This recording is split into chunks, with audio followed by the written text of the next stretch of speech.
Grenades! Yeah, those round things from Captain America. Win wars with guts.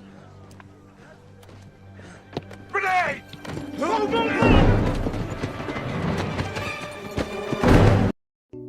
But have you ever wondered, where was it made? Who made it? What even is a grenade? Well, if you have, then you're in luck, because I'm here to tell you everything you need to know about grenades. And when I say everything, I mean everything. Imagine, you're a Greek civilian in the 8th century. Arab-Byzantine wars have been going on for 100 years.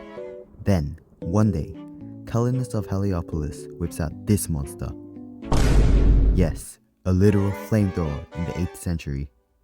But you might be thinking, a flamethrower? I thought this was about grenades. Well, while there are not many remnants of this ancient flamethrower, historians have managed to piece together that it ran on a combustible compound which the Byzantines would launch onto enemy ships, where they would remain on fire even on water. This combustible compound can also be found in these ancient ceramic shells. These are estimated to have been hurled at enemies using catapults, where they'll be set on fire with flame arrows, turning into a fireball of explosion, the first grenade. Before I go on though, there was another grenade which according to legend was the first ever. The famous Box of Vipers. No cap, according to the worldwar.org, people would launch boxes of vipers at their enemies. However, this information should be taken with a rather large grain of salt, as the only evidence of its existence is circumstantial. 4 centuries later, during the Song and Jin dynasties, came the Thunder Crash Bombs.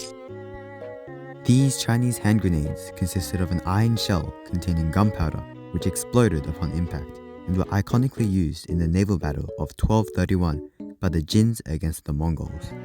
They made a really loud sound compared to the previous grenades. That's where the Thunder Crash part of the name came from, due to it actually exploding unlike the others.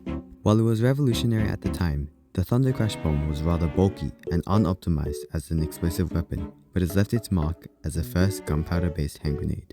From Greek fire to Viper boxes and Thunder Crash bombs, the next leap in grenade development occurred in 16th century Europe, where grenades were refined from its previous primitive forms. The new design consisted of an iron bowl containing gunpowder, but unlike the previous versions, this grenade had a fuse which was to be ignited just before it was thrown, preventing premature and accidental explosions. While it was still difficult, the grenade was much easier to throw than before, weighing in at only 1.5 to 2.7 kilograms.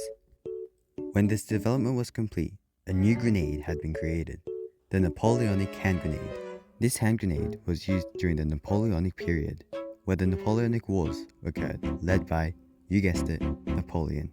The power of these bombs were heard down under by the recently colonized Australia, who adopted the design into cans of jam and nicknamed them jam bombs.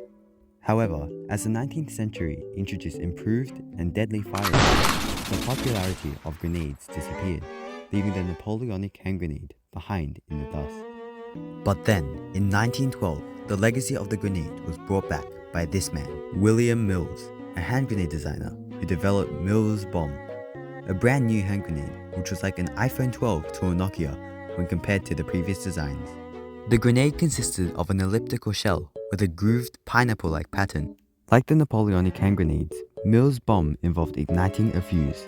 However, the new design made it so that this process was automated, only requiring the user to simply pull a pin to set off the fuse leading to the gunpowder chamber.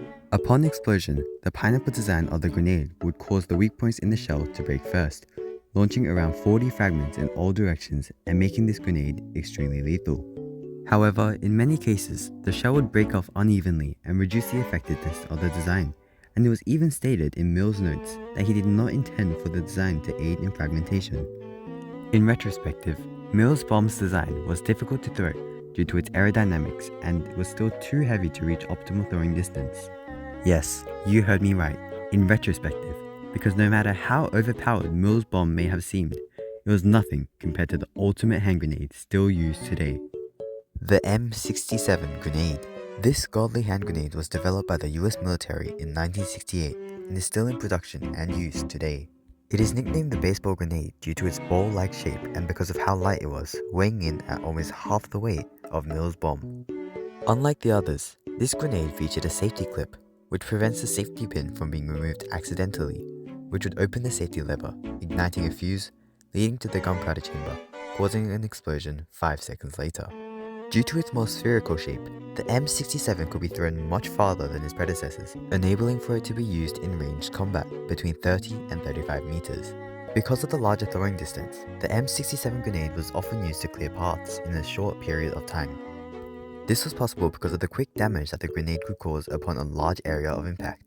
In military combat, grenades would be used to either kill enemies hiding underground or behind cover, or to draw them out so they could be targeted and killed with rifles and machine guns. This strategy was so effective that it carried over to one of the most iconic uses of the M67 grenade. Sir, we can't get close enough to clear out the enemy forces. What seems to be the problem, Lieutenant? These M61 grenades are too difficult to throw, sir. How difficult? They weigh 454 grams, are 99 millimeters in length, and 57 in diameter, sir. Wow, these lemon grenades are trash. If only we had a rounder, lighter, better grenade. 2 seconds later. Wow, it's a rounder, lighter, better grenade.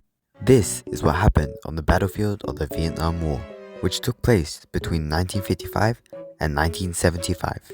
During the majority of the war, the M61 or lemon grenade was a standard grenade for the US military. However, the troops found that the grenade was not easy to throw.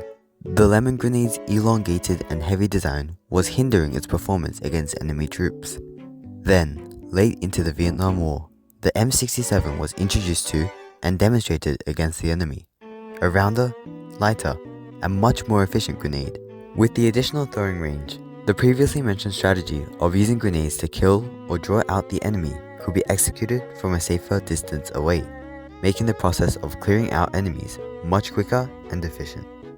However, after 20 years of warfare, the US pulled out to the fight, ending the short-lived use of M67 grenades in the Vietnam War. Perhaps if the M67 grenade had been introduced to the war earlier, the US may have succeeded in its goal to stop the communist domination of Southeast Asia. Some flaws that I noticed in the M67 grenade were the excessive amounts of parts on the grenade which were present for safety and to stop accidental explosions. These extra parts were adding unnecessary weight to the grenade, which, in order to be optimized and thrown further, needed to be as lightweight as possible. I think that the most significant future development for the grenade would be a signal receiver installed within it, exploding only when a remote signal had been sent by the thrower and received by the grenade. This would remove the need for safety pins, clips, and levers entirely, significantly reducing the weight of the grenade and allowing it to be thrown much further, while keeping the thrower safe from accidental explosions. And with that, this video comes to a close. I have answered all the questions on the assignment and will now depart from this video to watch work on my English speech. I hope you learned something from this video, otherwise it would have been pointless. Please give me a good grade and goodbye.